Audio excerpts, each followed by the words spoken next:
it was a huge period. Interestingly enough, there were 6 big periods in there for the stock market in both directions. There were 3 big bull markets. From 1900 to 1921, the Dow went from 66 to 71, less than a 10% move in 20 years. Less than 0.5% a year. You got dividends too, but 0.5%. So it didn't move. From 21 to 29, as you point out, it went from 71 to a high of 381 in September of 1929. Went up 500%. Well, obviously, the well-being of the country didn't go up 500% during that period, and the well-being of the country went up a whole lot more than 10% during that first 21 years. So you got this very uneven development. Then from September 1929 until the end of 1948, the Dow went from 381 to about 180. It was cut in half. And that was 18 long years. And yet the per capita GDP was moving right up during this whole period. So the economy was doing fine. From 48 to 65, the Dow went again from about 180 up to close to 1,000. Again, 5 for 1, which was far outstripping it. From 65 to 81, the Dow went down, literally. Well, again, per capita GDP. And then we've had this last period where it's gone up terrifically. If you take the whole 100 years, it went up 180 for 1. Every $1,000 became 180,000. But 43 and 3/4 years were those 3 big, huge bull markets, and 56 and 1/4 years were periods of stagnation. All in an economy that was doing fine, year after year after year. 56 and 1/4 years, net, the Dow was down a couple hundred points during that period, and the other 43 and 3/4 years made up the rest of this move from 66 to 11,000 some on the Dow. So you say to yourself, how could it be that you could have a country that was doing better and better and better and better? Citizens were living, every generation was living better than the one that preceded it, but you had these huge changes. Big gains a few times, long periods of stagnation. 20 years, I mean, that's a long time to do nothing. The answer is that investors behave in very human ways, which is they get very excited during bull markets and they look in the rearview mirror and they say, I made money last year, I'm going to make more money this year, so this time I'll borrow, or the neighbor says, I wasn't in last year when that neighbor was dumber than I made a lot of money, so I'm going to go in this year. So they're always looking in the rearview mirror. And when they look in the rearview mirror and they see a lot of money having been made in the last few years, they plow in and they just push and push and push on prices. And when they look in the rearview mirror and they see no money having been made, they just say this is a lousy place to be. So they don't care what's going on in the underlying business. And it's astounding, but that makes for huge opportunity, just huge opportunity. I mean, I've lived through roughly half, in an investing sense, about half that period. And I've had that long period of stagnation from 65 to 82, 17 years. I wrote an article for Forbes in 1979.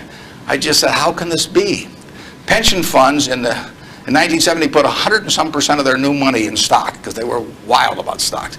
Then they got a lot cheaper and they put a record low in, 9% of their net new money in 1978 when stocks were way cheaper. People behave very peculiarly in terms of the reactions because they're human beings and they get excited when others get excited, they get greedy when others get greedy, they get fearful when others get fearful, and they'll continue to do so. And you will see things you won't believe in your lifetime and securities markets. And the country will do very well over time, but you will see these huge waves.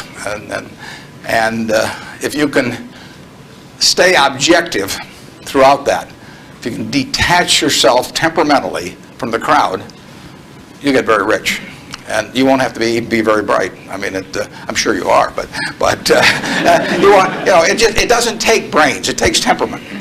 It takes the ability to sit there and look at something. When I started out in 1950, I would go through and find things at 2 times earnings, and they were perfectly decent businesses, and people wanted jobs at those companies, and everybody knew they were going to be around, and they wouldn't buy them at 2 times earnings, and that's when interest rates were 2.5%. I started selling securities when I was 21, and a Kansas City life insurance company happened to be a fairly prominent company in Omaha, and the policies they sold you if you were buying life insurance from them, had a built-in assumption of 2% interest. The stock of Kansas City Life was selling at less than 3 times earnings. You were getting 35% if you bought the stock. No question about the soundness of the company. I went to the local agent. I figured, hell, I ought to be able to sell him a few shares of stock. I mean, the guy ought to understand it. I mean, he's got his whole life invested in this company. I went to the local agent who'd been with him for 20 years, and his name was Moose. I said, Mr. Moose, I said, you know, you're selling these policies with 2%. You may even have a few members of your own family, and you can buy into this company whose paycheck you depend on every month, and whose future your beneficiaries of these life policies depend on, and who you're selling them, you know, a 2% investment on, and you can get 35% on your money.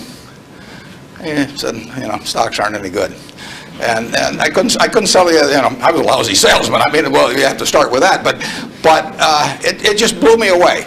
It blew me away. I thought sometimes I used to wonder if I was nuts, you know. But those things, the same thing happened. I mean, in 1964, the Dow closed at 864. At the end of 1981, 17 years later, it closed at 865. It moved 1 point in 17 years. Now, that's not a big move. And that, you can't believe how discouraged people were during that period. But, you know, people were living better. So things can go on a long time that don't make sense. But they do come to an end. I mean, the internet thing, I mean, you had these companies selling for many billions of dollars that had practically no prospects of making any money. That's a bubble.